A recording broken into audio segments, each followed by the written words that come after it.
Silence your.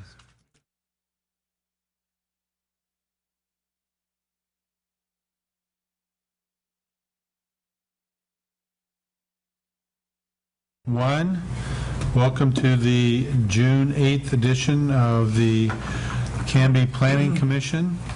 We will all stand for the pledge. I pledge allegiance to the flag of the United States of America and to the republic for which it stands, one nation under God, indivisible, with liberty and justice for all. And if you'll remain standing, Chris will give an invocation for those of you that are in that zone. Father, thank you for gathering us all together. I ask that you be with us as we think and decide and listen and be glorified in all that we do. In Jesus' name, amen. Amen. Okay. First item on the agenda, or second item actually, citizen input on non-agenda items. Do we have Cobra Speaks? Mr. Backstrom. Thank you, sir. I don't know how much time I'm allowed, but signing my name shouldn't count as part of that time. No, but you do need to state your name and your address. As soon as I'm able to read it, I'll tell you who I am. Bob Backstrom, 1395 North Birch Street in Canby, and I'm chair of the Riverside Neighborhood Association and also chair of the Traffic Safety Commission. And I'm not here officially from either one, but just to give you a little idea of why I might be here. And I won't take a lot of your time. We built a house in 1988 on Birch Street, North Birch, second house from the corner as you're heading north on Birch from Knightsbridge Road and you're heading to Territorial, and the second to last house on the left is my house, and that was a little pasture land. When we moved in there were like 500 vehicles a day going by there, coming down Territorial, turning the corner, heading south on Birch.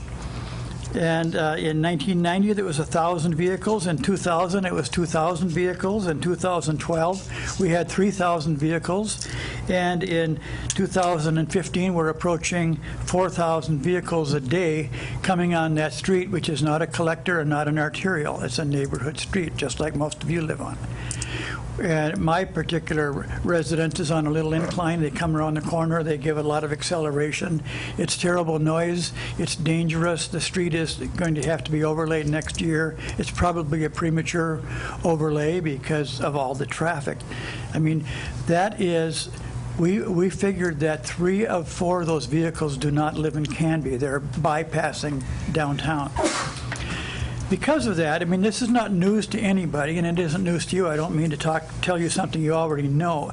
But I do want you to know that Mayor Hodson and Greg Ellis, and I think that Rick Robinson, we have his blessings also. He's been coming to our meetings. They have all asked us to do something to solve the bypass problem. They have all said, wouldn't it be nice if those folks could go through downtown Canby, look out their windows and see some shopping opportunities, maybe buy some gas, get a haircut, buy some bread, whatever. Instead, they're speeding through the neighborhoods, a lot of them are. They're tearing up our streets. They're making it livability a word that doesn't exist, at least for our neighbors around where I live. So the 140-some people who live on North Birch have agreed to try to get some traffic calming devices on Birch. I'm only telling you that because now we're adding more vehicles to our street.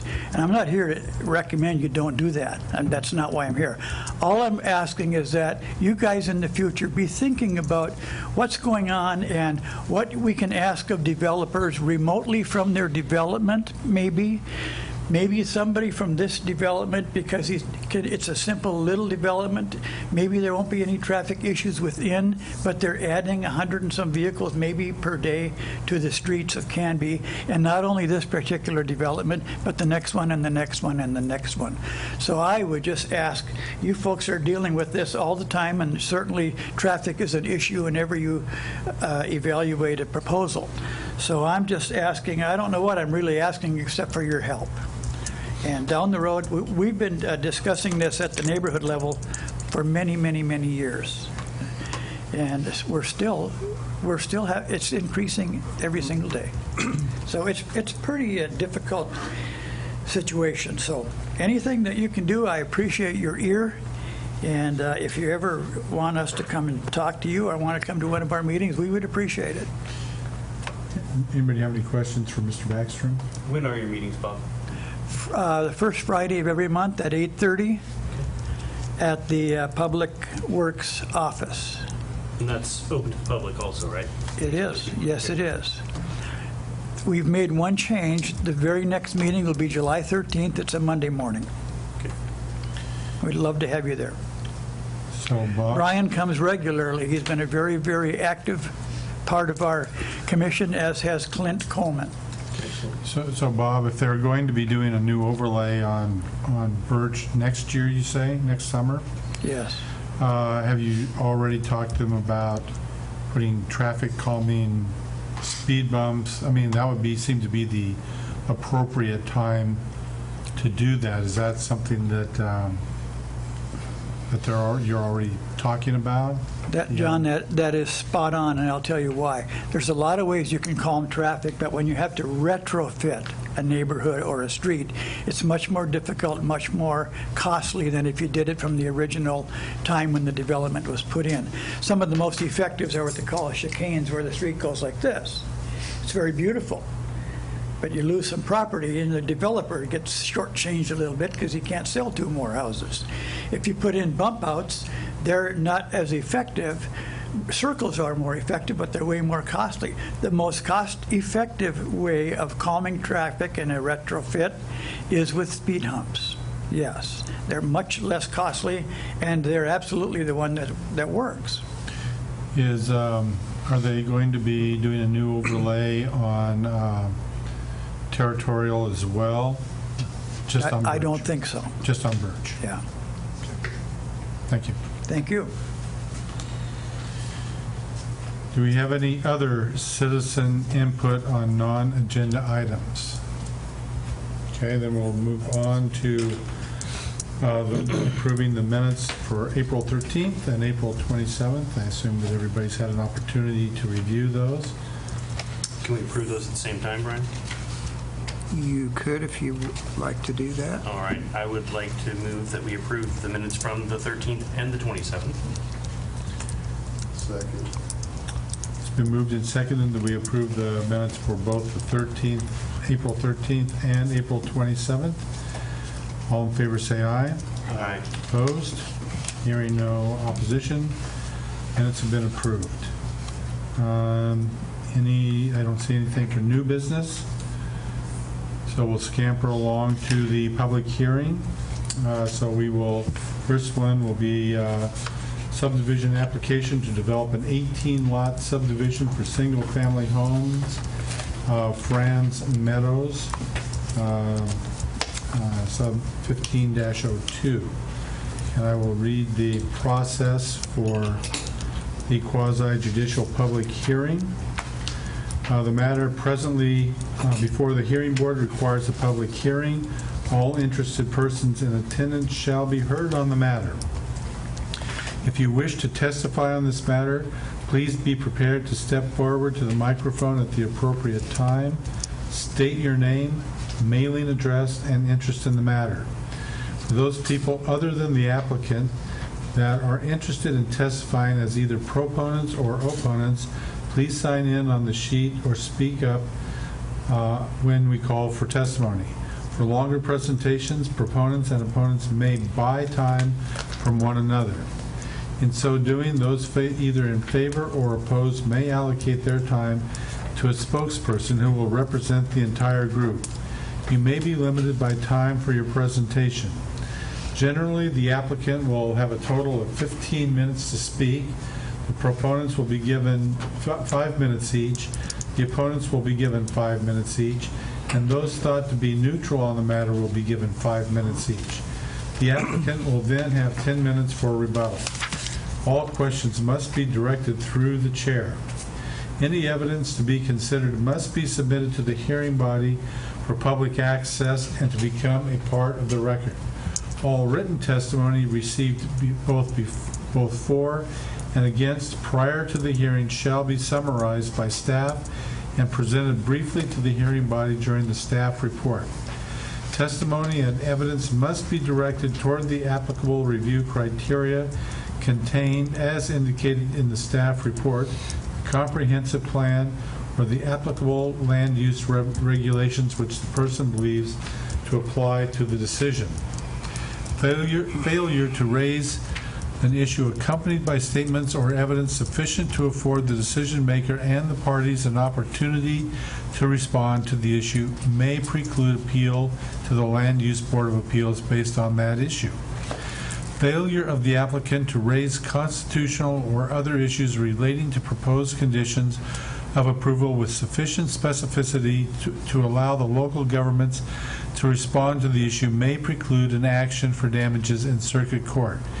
Everyone present is encouraged to testify, even if it is only to concur with previous testimony. At this time, I would ask that any member of the hearing body who has a conflict of interest please indicate the nature and extent of the conflict and whether you intend to participate in or abstain from the hearing matter present. Okay. Ex parte contact. Also, if any member of the hearing body has had any ex parte contact with anyone prior to this hearing, including a visit to the site, please declare the nature and extent of such contact at this time. Okay. Public hearing format. The public hearing will be conducted as follows. First, we're going to start with the staff report, and then any questions by us, and then we'll open the public hearing for testimony. The applicant not more than 15 minutes, then proponents not more than 5 minutes each, opponents not more than 5 minutes each, neutral not more than 5 minutes each, rebuttal by the applicant not more than 10 minutes. And then we'll close the public testimony. There will be, if there are any questions, by us, we'll have those at that time. We'll then have discussion and deliberation by the Planning Commission. No additional testimony unless specifically allowed by the chair. And then a decision shall be made by the hearing body at the close of the hearing, or the matter will be continued to a date certain in the future. This will be the only notice of that date you will receive. Does anyone have any questions about the procedure outlined for this hearing? Okay. Brian. Thank you, Chair Savory. Good evening. This first application that we have on the agenda tonight, I might say that Pat Sissel is representing on both of the cases on your agenda tonight. He's their applicant's engineer, and he's prepared the PowerPoint presentations tonight. So kudos to him for doing that. So he said I could borrow it. Very generous. So the first one that we have here is the Franz Meadows subdivision, and this involves a tract of land that was about 4.47 acres. It was annexed in 2014, so not that long ago. And the development came into the city with R1 zoning, which is our low-density residential zoning, in conformance with the comprehensive plan at that time. The layout that they proposed accommodates about 18 single-family lots for homes, and that generally matches what's in the area. And that is the kind of development. In fact, the same developer, the Stafford Land Development Company, is developing the same size parcel that's directly to the north right now. And so when you look at the layout of this subdivision in your packet, they're connecting the internal streets to that existing subdivision that's under construction that's to the north. And then they're also connecting Plum Street that runs north-south through the development to the existing Plum Street that's developed to the south of this. So this just integrates really well into the surrounding area. Go on So this generally shows you the layout for this particular subdivision with that one internal east-west street and then Plum Court or Plum Street going north-south through the development. This property is fronting on a collector street, which is Pine Street. It's on the west side there. And one of the normal requirements of the subdivision is to improve the adjacent street that fronts it, as well as build your internal streets. And this street actually is under the jurisdiction of Clackamas County. My understanding is they're going to accept it being built to city standards, but they actually do need to approve whatever improvements happen on that street, since it is their jurisdiction. The plan is to match what's pretty much already existing on either end of this street. Because of that, the development won't be exactly to the current adopted standard, but that's for consistency purposes. The only issue that makes it a little bit different is that there will be a 6-foot sidewalk, but that sidewalk, instead of being separated by a planter strip, is going to be a curb-tight sidewalk along Pine Street. There's an extra 10-foot of dedication of right-of-way so that we get full 60-foot of right-of-way eventually for that entire street. And that matches what we already have, north and south, as I said, for that. One of the things that we've had some public input on is to make sure that there is a bike lane on Pine Street.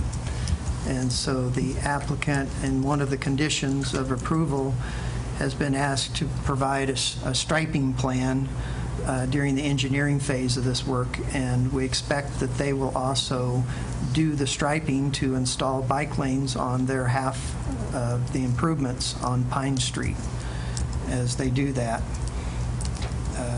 So I thought I'd mention that because that's a little different, not something that we've actually mentioned at a meeting before, but we need to look at some of those details so that we don't forget or we don't get confused as to whether the developer or the city is responsible for certain things, and so that we've specified to make sure the developer needs to spend the paint, I guess, to put that bike lane in this area. We're really pleased with the development that's to the north, which is Pine Meadows, that Stafford Land Development's working on. And now they're also doing this one as well. And one of the differences that I like to point out is in 2010, the city adopted the Transportation System Plan. And there's a recommendation in that plan that where possible and reasonable, that we move towards actually placing sidewalks within the public right-of-way. When you do that, you widen the right-of-way, and so there's more public dedication. That means less private property and use and ability to adjust where your setbacks and things are on the houses. They actually preferred, maybe because they've worked with that in some other communities, that they place the sidewalks in the public right-of-way rather than an easement on private property, which we've talked about before.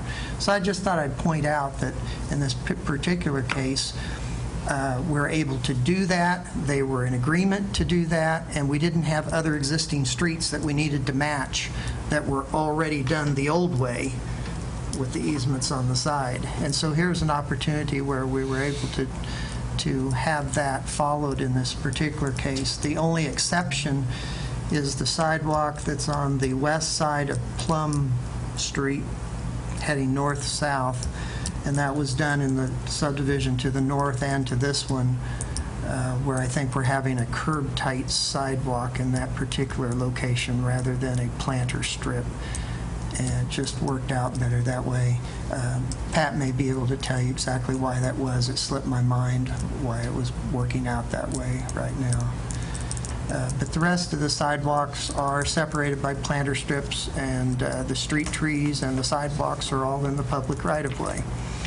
And just as a reminder, the street trees now are being, we collect a fee for those, and then the city goes in sometime after occupancy of the homes, as we can, and plants the trees when the homes are finished and the sidewalks are in, and that kind of thing. And so that also is a condition of approval in this subdivision report. There was a traffic study performed, but it was done when the property was actually annexed. And there was, at that time, there was no need for any off-site improvements or anything in anticipation of development of the property. And so the only thing that we're really seeing with this is the adjacent Pine Street improvements to city standards for this particular development. And that was the results of that previous traffic study.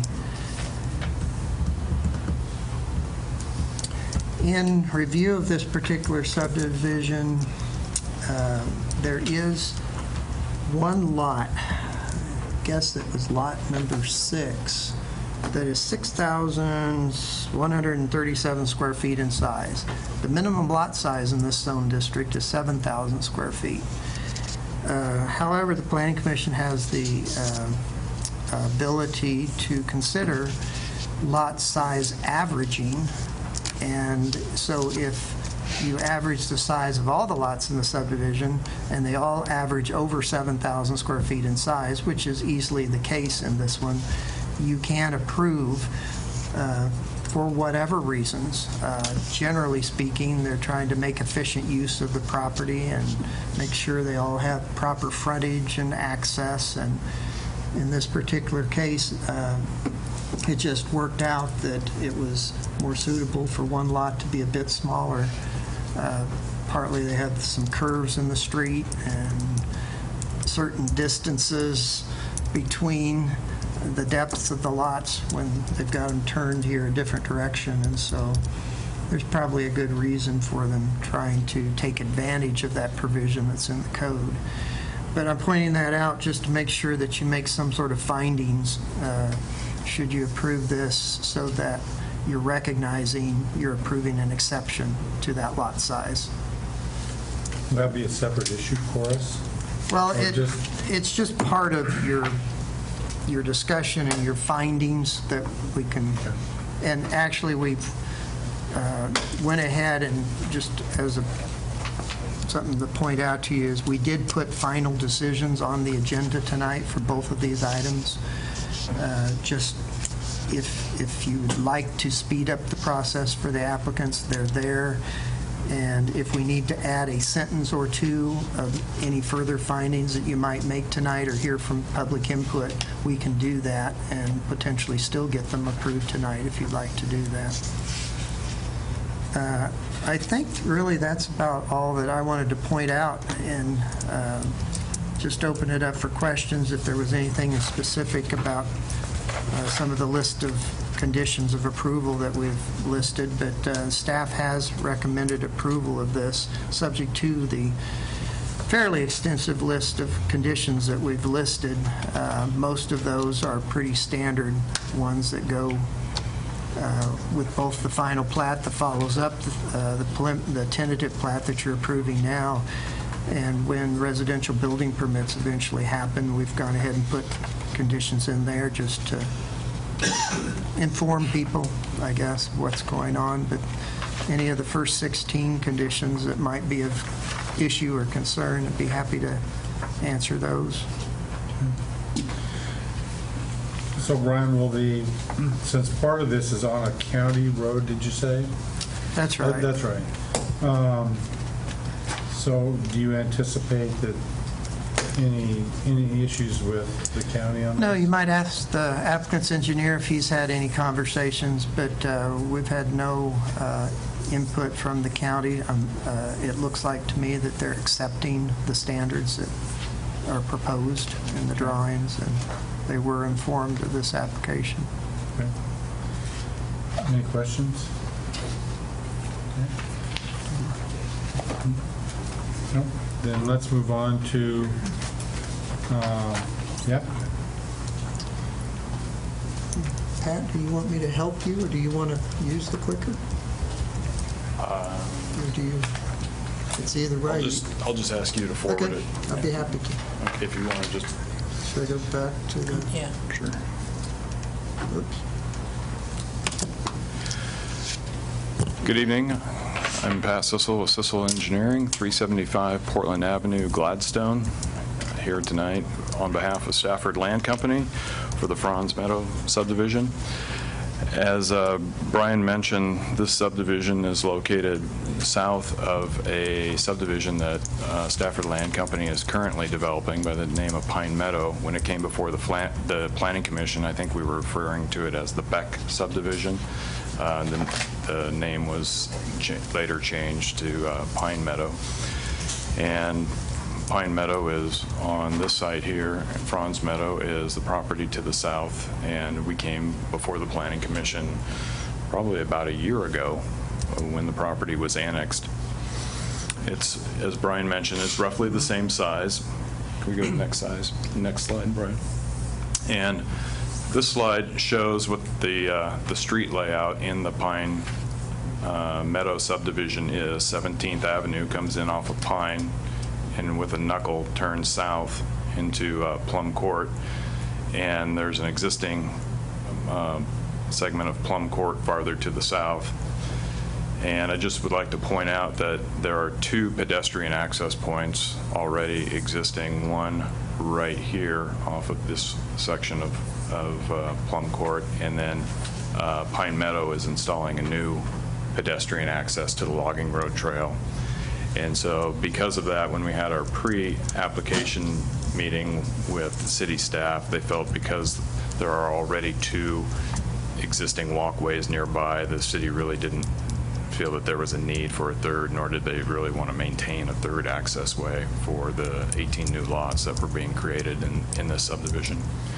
Can I have the next slide, Brian? So the Franz Meadow subdivision is proposing 18 lots. Generally, the lots are well over 8,000 square feet. Some are over 9,000 square feet. As Brian mentioned, there was one lot, Lot 6, that is proposed as 6,100 square feet. And the reason for that is what we were trying to do was create lots that would all allow for 50-foot wide building footprints to be built on them. And Lot 6 is a 64-foot wide lot, so with a 7-foot side yard setback on each side, a 50-foot building footprint would fit on that lot. While Lot 7 is a lot larger, and it is 72 feet wide, by the time you lose a 15-foot street side setback on this side and then the 7-foot setback on that side, you can only build a 50-foot wide home on that lot as well. And so every lot in this subdivision was designed to be able to accommodate at least a 50-foot wide home. And we could make this lot larger. The area would have to come out of Lot 7 and potentially some out of Lot 5 in order to even them all out. But then as you drove down the street, you'd have some houses that were a little narrower and some that were a little wider. And the thought process was that it really wouldn't be, you wouldn't notice it from the street as you were driving by that this lot was a little bit smaller, because the home would look identical to the homes surrounding it, as they're all going to be approximately the same width. And it's tucked in the middle of their two developments rather than on an edge of the development, in case any neighbors had concerns about a smaller lot. It was intentionally kind of put in the middle, so it wouldn't create any burden on any of the surrounding property owners. So that was the reason for the why that one particular lot is smaller. The code allows the Planning Commission the flexibility to grant smaller lots if it meets all the criteria listed in the code, which it does.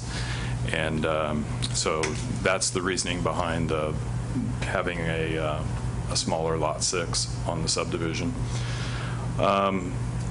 Next slide, Brian, please. This is just a shadow plat of the area. This is going to be the last property on the east side of Pine to develop. This is the Pine Meadow subdivision, apartment complex here, Territorial Road up here on the east side of the logging road trail. Those subdivisions are all built out that take access off of Redwood. This land off to the east, we've just shown how streets can be continued, how 17th Avenue and 16th Avenue could be extended across and tie in with future developments. So you can see that this existing portion of 16th Avenue and the portion that we're proposing are virtually in straight alignment across. Next, please. Pine Street is, as Brian mentioned, a county roadway, and as with Pine Meadow, the proposal is to rebuild the entire section, half street that's on the east side of the street, and to rebuild a 10-foot travel lane on the other side. The existing roadway has virtually no base underneath it, and rather than try to bring that base up to current county roadway standards, it's probably just easier to rebuild the whole thing. So there'll be a new 30-foot wide roadway constructed in front of this property. This road is a local street per the county's transportation system plan, and their local street standards for structural section match the city's collector street standards for structural section, and they pretty much match for width as well. And so we had no issues at all on the Pine Meadow subdivision getting county approval because their standards for Pine are pretty much in line with the city standards for Pine. So what we built on Pine Meadow was a similar section, 30 feet wide, with a 6-foot curb type sidewalk on the side of the street fronting the subdivision. These are street sections for the interior streets and street profiles. So this is where the Pine Meadow subdivision, I'm sorry, this is for Plum Court, and this is the Pine Meadow subdivision that ends here. You can see there'll be a bit of a high point, and then we've created a low point in Plum Court, so no water will be running off this subdivision into the neighboring subdivision. It'll all be self-contained. Plum Court proposes to have a planter strip on the east side of the street and a 6-foot sidewalk separated from the curb, and then on the west side of the street, curb tight sidewalk. And the reason we ended up at this was in the Pine Meadow subdivision, or the Beck subdivision, the traffic numbers are actually so low for Plum Court that the city code allows what they call a narrow roadway. They actually would allow this, the code would allow this to be built as a 28-foot wide street. And when we went and met with the neighborhood association, there was one neighbor in particular who lives next to this subdivision who was very much against having a 28-foot wide street. Most city streets have historically been built to 36 feet curb to curb, and although the transportation system plan allows narrower streets, it's not always a favorite of people who live in the subdivision. And the developer agreed that we would build this to a 34-foot wide street, and by putting this sidewalk curb tight, it basically keeps the right-of-way width. If you consider a 28-foot wide curb-to-curb improvement with 2 planter strips and 2 sidewalks, that would take up about 54 feet of right-of-way. And if you if you look at this street, it takes up about that same width. And as Brian mentioned, the applicant is actually proposing to put all of these sidewalks within the public right-of-way. Instead of granting 50-foot right-of-ways, Plum Court is I think a 52.5-foot wide right-of-way, and 16th Avenue will be a 57-foot wide right-of-way. So the developer's giving up a lot more land in order to put the public improvements fully within the right-of-way. But on this site, it makes sense because the lots are already plenty deep at 130 plus feet. So there's room to do it. 16th Avenue will slope from Pine back. There'll be a sag created where it ties into Plum Court. Next slide, Brian. And you can see the grading plan here. Grades come down. It's going to slope and tie into Plum Court here. There will be fill placed in this area between Plum Court and the logging road, as there was done in this subdivision here. This area is low in comparison to the grade of the logging road trail, and given the grade of Plum Court here, that we're going to kind of fill in that low area so we can match the two sections on either side. Next slide, please. Storm drain system. The storm drain for Pine Meadow was actually tied in here and brought up through an easement into the subdivision. This subdivision will just tie into those improvements that were already installed through the site. Next slide. Sanitary sewer there will be sanitary installed this is water. There'll be a water line installed in Pine that'll connect the end of this main that was just put in with the end of this main, so it'll loop the water system in Pine Street. It'll also create a loop through here and through Plum Court, so there'll be better water quality and better fire protection in the whole neighborhood with those looped lines. Next slide. For sanitary sewer, we're going to tie onto the sanitary in Pine and pick up these lots here. Again, we're not going to disturb this neighborhood at all. We're also going to run a main line up to Pine Street so it can be extended in the future and serve properties on the opposite side of Pine Street. And again, this is just the site plan. We think it's a good plan. The lots, with most of these lots being 8,700 square feet and larger, they're large by the standards that you typically see in the R7 zone, or excuse me, the R1 zone. The only exception to that rule is Lot 6 here, and as I explained, there was a reason behind that, and that's to have uniformity on the width of the homes. So I'd be happy to answer any questions that you have. Questions? I had one, and that was about street trees. Are you going to do a street tree plan, or are you going to pay the standard fee? I imagine we'll do a street tree plan. I too had one. Between lot 9 and 10, you said that there was, you hadn't planned on any access from 16th to the logging road, or North Plum Court, however you want to. Is that 91,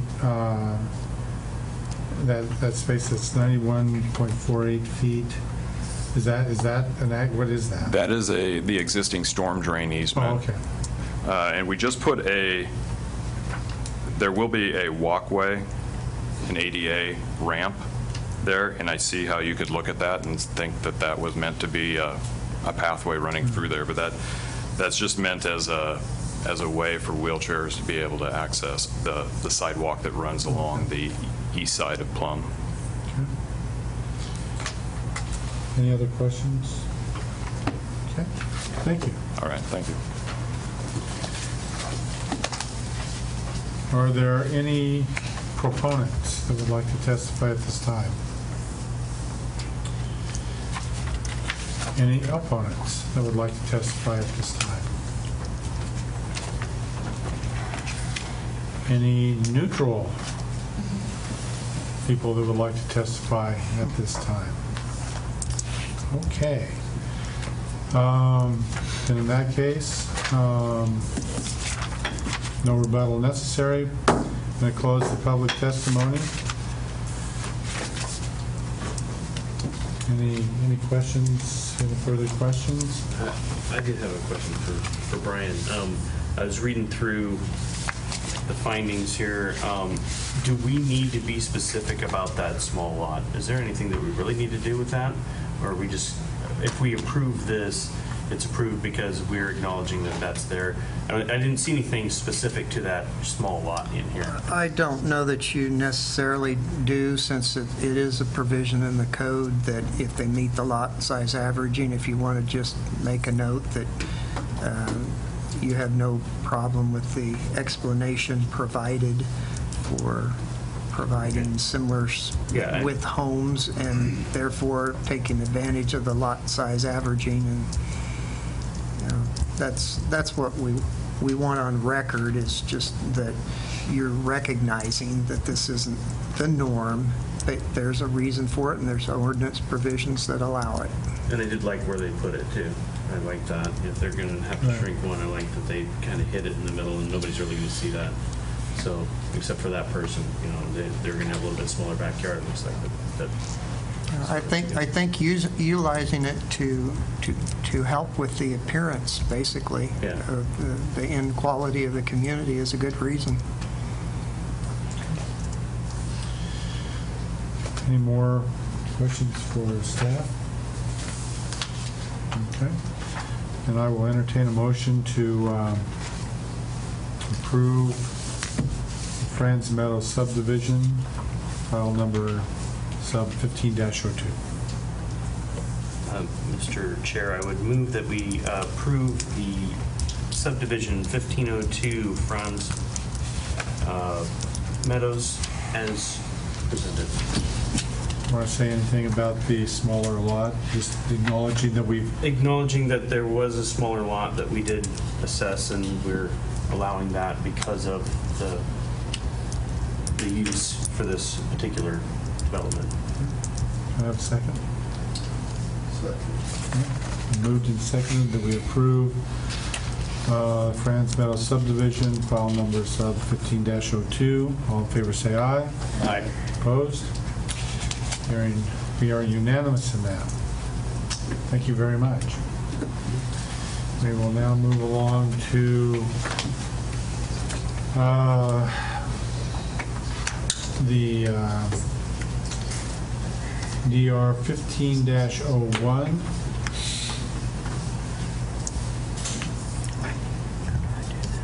Brian?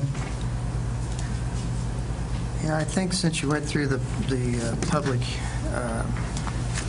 hearing process on the previous one, we can do away with that one. And we're bringing up the other slide program here.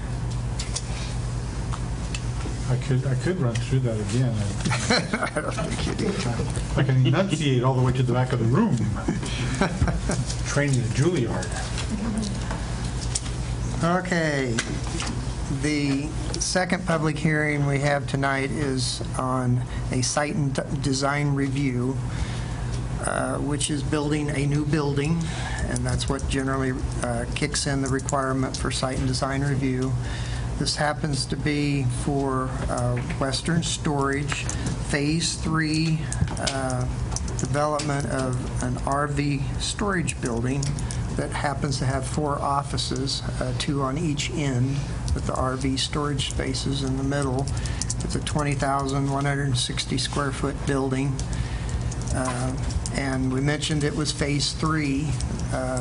This is addressed off 300 South Redwood Avenue. It's basically pretty much where there's a bend in the road. Let's see if this moves.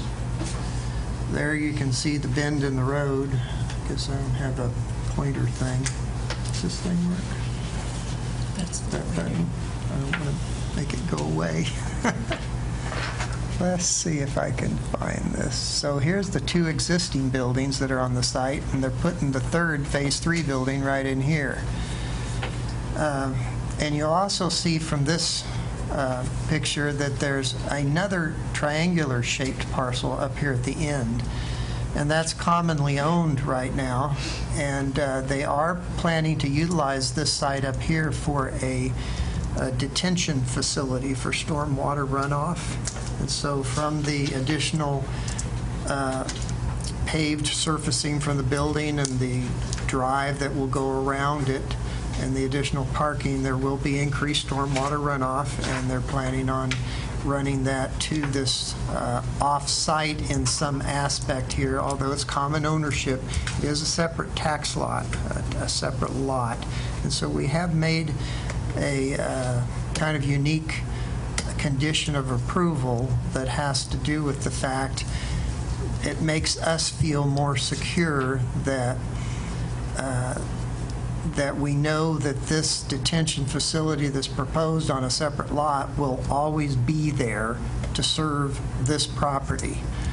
And since it's on a separate lot, so we've had a condition of approval that they either combine this lot with this lot, take away this property boundary, or simply put a drainage easement on that facility and a document that will indicate that it's there for benefit of the development on this tax lot, so that we can be sure that that kind of gets filed of record. And somehow or other, if they try to further develop this lot in the future, they don't remove that detention facility in favor of further development of some sort, forgetting that it has a purpose for being there to serve the adjacent property. How large is that little isosceles triangle? I'm not really sure. I don't know if we have that information in the packet or not. The engineer may know the answer to that, but I don't think it's in our packet here. It says that the overall ownership is 1.4 acres or something to that. Maybe it's 4.21 acres is all of the property. I'm not 100% sure if that includes that triangle or not, now that you ask that question.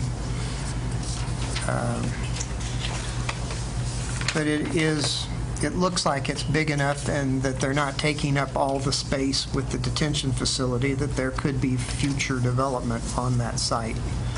And so I just wanted you to be aware of that one condition of approval that we've placed related to that aspect, just because it's on a separate tract. See if I can think of anything else that I wanted to point out on this. They did do a traffic study with this particular request. We weren't too sure, but I've been pretty consistent when a substantial new building is being constructed that we go ahead and at least have our professional traffic engineers visit with me and decide if there's any scope of work. And we decided right off the bat that the only thing that we really needed to do was a trip generation letter, so that we can know how much additional traffic this is going to generate. And by doing that, it was readily apparent that there wasn't any concerns about that amount of additional traffic. And it's going to be going on to a private road initially, that then connects and dumps down into Third. Trying to find my button again.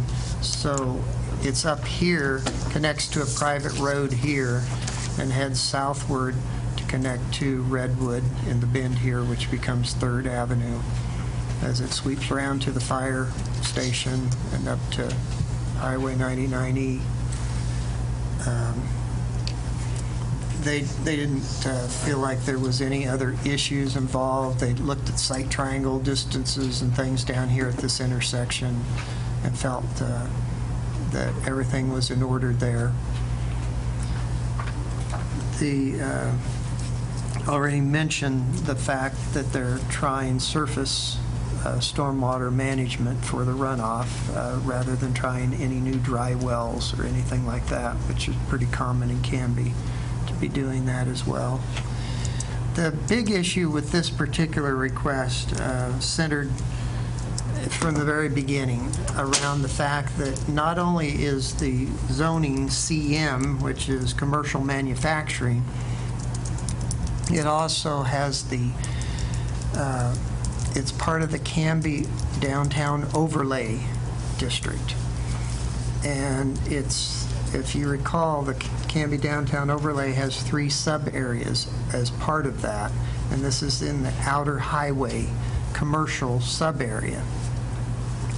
And as we visited with the applicant from the very beginning, and I think the architect came in and talked with us, we all kind of puzzled and said, I wonder why they included this property in that overlay district.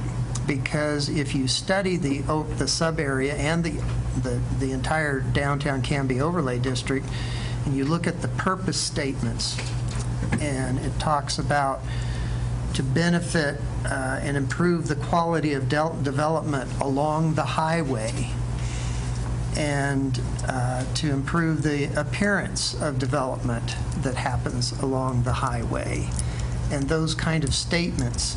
And in this particular case, you can't see this new warehouse from the highway, and it doesn't take access to the highway. And so we can question as to what were they thinking when they drew the lines for the boundaries, and current staff really isn't quite sure why they did that. So that was a starting point in the discussions, and part of the reason for that concern that it's actually in the downtown overlay is that this was originally kind of master planned out with 3 phases, and 2 are already built. And the phase 1 and 2 were built prior to the adoption of the Canby Downtown Overlay District. That overlay district has design guidelines. Those design guidelines, one of the more difficult ones for them to deal with said no metal buildings except for use of accent, with no more than 10% use of metal on your buildings. And that would not match what phase 1 and phase 2 were. It also would be more expensive to go with something different. And because of the location of where it's going, it's not really visible from Redwood Street, where its main public access is, and it's not visible from the highway, which seemed to be the purpose of the sub-area overlay district requirements. And so they're really asking for a waiver of those conditions, and maybe basically talking about an inapplicability of that overlay district requirement, dealing with some of the things that are difficult to meet. I didn't have time to review this. I'm actually on vacation today, and so I'm Are you enjoying yourself? Yes, I really am. Getting a little sun? So yeah, I was. There's a couple other items that it doesn't actually meet in the overlay district, dealing with setbacks, and 40% of your building is supposed to be up to the front of the lot. And in this case, that also makes no sense at all, since you aren't fronting on a public street. And all of those provisions in the downtown Canby overlay that talk about those setbacks and building your building to the front of the street doesn't make sense when you're on a private street, and you don't have that public facade that you're trying to look and make the appearance of the building cohesive, basically, when you're along the highway. And that's what the intent of those regulations were. So I guess I'm pointing out the fact that You can't write regulations to fit every single situation that you're going to come across. And we feel like the regulations have to go back, and I think that's outlined in the staff report here, that gives you the authority to waive those particular guidelines when we have a Type 3 application that comes before the Planning Commission. You have that discretion to indicate if someone's proposing something that is of equal value or better than what the standards actually are, you can accept those instead of what the standards are. And I believe that you can take that a step further, and if you think that it makes no sense at all, that you can also just find a finding that they're not applicable here. And so I think that's what we've indicated in the staff report. I think that's what the applicant is requesting on that particular issue dealing with this application. And I think that's the main issues that I wanted to cover. Okay. Anybody have any questions? Okay, can we take a look at, it says the lot size that we're considering here is 1.4. I did find out that little triangular piece there, and actually it looks like an equilateral triangle more than anything It says else. 1.09 acres. Well, it says on here 1.4 is the little triangle. Is that part of, and the whole thing is 4.21? Yeah, it says here tax lot 1800 is 4.21, and that would include all three phases with the buildings. So I guess I do have a question. So does that bring it all together then? It makes it one lot? Yeah, the three warehouse buildings, if they propose build this third one, they all appear to be on the same tax lot from the map that we have here. But the triangle is a separate tax lot. And you suggested earlier that one of the options was to combine that. That would be one option to satisfy our concern that we make sure that that detention facility that's proposed as part of the drainage stormwater plan doesn't ever go away. It has a permanent purpose. And I'm not worried about that, but stranger things have happened if you don't protect when they're on separate parcels. And so it is a separate tax lot now, so we just feel like that condition would be a reasonable thing to do. It's a little extra. Is to combine them. Yeah, either combine them, or I think they may choose to do an easement rather than do that. Okay. It gives them more flexibility to leave it as a separate tax lot if they ever want to sell it separately, et cetera. So they may choose to. I haven't had time to talk with them about this condition. The mystery will be revealed shortly, I'm sure. Right. Any other questions for staff? Round two, Mr. Sissel. Just for the record, state your name and address again. Pat Sissel, Sissel Engineering, 375 Portland Avenue, Gladstone, here on behalf of the applicant, Kim Reagan. Just to first address the question regarding the choice between whether we'd rather combine the two properties or have a stormwater easement. Would rather have the stormwater easement on the neighboring property. The applicant already has a construction loan defined on this parcel, and we don't want to go moving the boundaries, if you're okay with that. So we'd much prefer to do a stormwater easement. We don't have any issue with granting a stormwater easement. Just to answer the other question on that triangular parcel, the tax map describes it as 1.09 acres. Dimensions, the southerly line, 298 feet, the west line, 317 feet, and then the east diagonal line at 436 feet. So, decent sized piece of property. So the proposed building, as Brian mentioned, will go in the rear of this tax lot behind two existing buildings, the Canby Business Center and Western Storage. This is Proactive Sports building here with a recent addition that has just been added on, probably came before you in the last 2 years, I imagine. A self-storage facility, Highway Tire, Canby Builder Supply, and then this is Fred Meyer and the Canby Marketplace. And you can see along here is a logging road trail where it goes up over 99E. Next slide, Brian. So this property is in the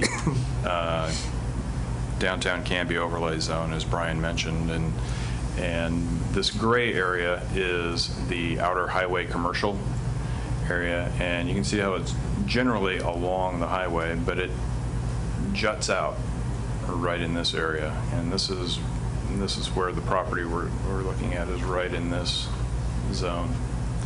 Next slide, Brian. So this is a snippet out of the development code, and as it mentions here, it says in the outer highway commercial area, I should say this is under purpose of the downtown Canby overlay zone. It says in the outer highway commercial area, a portion of development should be closer to the road to provide visual connection and signal that drivers are entering an urban area. And with this being the third building located on the site and being 280 feet back from Redwood Street, and then being hidden behind the other two buildings, the ability for this new building to signal to drivers in any way that they're entering an urban area is pretty much lost. This new building isn't going to indicate anything that the two existing buildings in front of it haven't already signaled to the drivers. Next slide, please. One more section of code here, and this is under the applicability section of the downtown Canby overlay. It mentions that the outer highway commercial area extends along Highway 99E, both south of Elm Street and north of Locust Street.